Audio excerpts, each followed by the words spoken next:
Hello friends, আজ আমি তোমাদের মাছের ঝাল রান্না করে দেখাবো। এই রান্না যেমন তাড়াতাড়ি হয় সেরকম টেস্টিও হয়।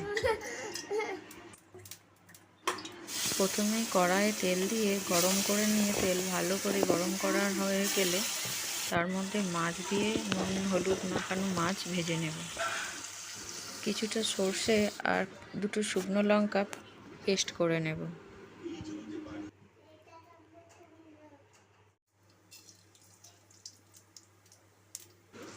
এরপরে কড়াইয়ে আরও বেশ কিছুটা তেল দেওয়ার পরে তেল গরম হয়ে এলে 5 ফোড়ন আর শুকনো লঙ্কা ফোড়ন দিয়ে নেব।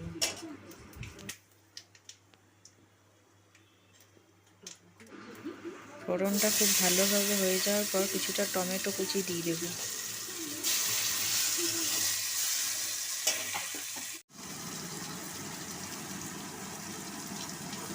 টমেটোটা যাতে তাড়াতাড়ি সিদ্ধ হয়ে যায় তার জন্য কিছুটা নুন দিয়ে নেব, তাহলে টমেটো খুব তাড়াতাড়ি সিদ্ধ হয়ে ভাজা ভাজা হয়ে যাবে, একদম গলে যাবে।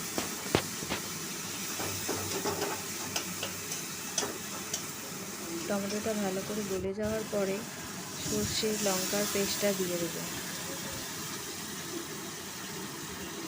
আরও বেশ কিছুটা জল দিয়ে দেবো।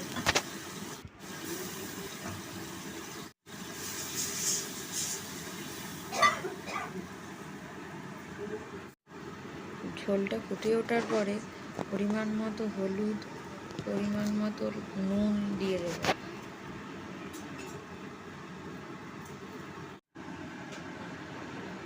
এরপর ভাজা মাছগুলো আস্তে আস্তে দিয়ে দেব। কত তাড়াতাড়ি আর সহজ পদ্ধতিতেই এই রান্না হয়ে যায় দেখুন।